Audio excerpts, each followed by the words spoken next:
Forget Porsche. Skoda is Volkswagen's new MVP. You know, it's the unlikeliest hero that sometimes saves the day. And for the entire Volkswagen Group right now, that hero is Skoda. Who would have thought, 35 years ago, that a Czech carmaker would become the life raft for this German auto giant? But that's exactly what's happening.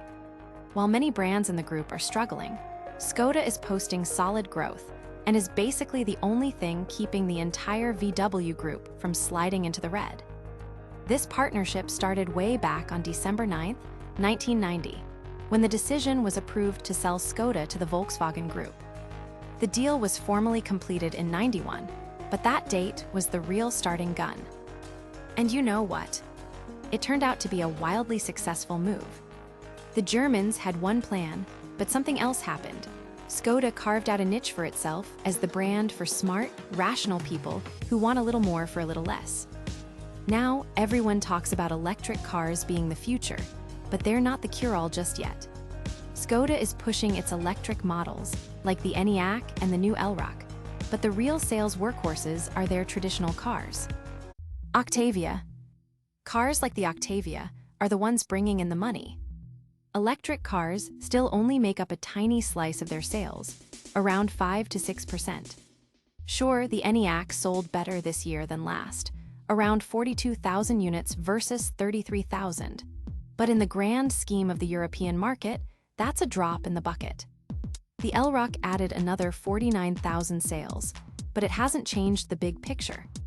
Buyers are still overwhelmingly choosing gasoline and diesel models, and it's no wonder, especially when you consider the price of EVs and a charging infrastructure that, in many countries, is still far from ideal. Sales. For the first 3 quarters of this year, Skoda sold 765,700 cars. That is a 14% jump from last year. That's a massive result, especially when you realize that the entire VW group without Skoda would have shown a decline. It's solely thanks to this Czech brand that the group's overall sales grew by 1.2%, reaching 6.6 million cars. Without those extra 94,000 cars from Skoda, Volkswagen would be in the negative. This is the brand that's genuinely keeping the whole conglomerate afloat. Not every brand in the group is sharing in this success. Against Skoda's winning streak, others look pretty weak. Audi sales dropped by almost 5%. Porsche was down 6%. Bentley and Lamborghini are also trending down. Seat and Cupra did manage a small gain of about 4%, but the overall takeaway is clear. While the premium brothers are spinning their wheels, Skoda is the one pulling the entire train forward. Sales decline. The group felt its biggest sales drops in North America, down 7.8%, and in China, down 4%.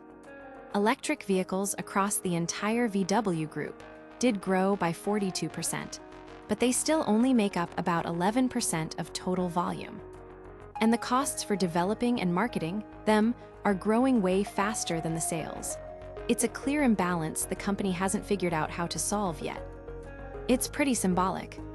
35 years after coming under VW's control, Skoda has become the reliable workhorse that provides stability.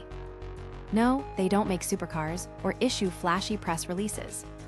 Instead, they offer people practical cars at a sensible price. And maybe, just maybe, that's the secret to their success. Sometimes, to save a giant, you don't need a knight in shining armor. You just need a dependable Czech wagon that quietly, reliably, and sensibly does its job.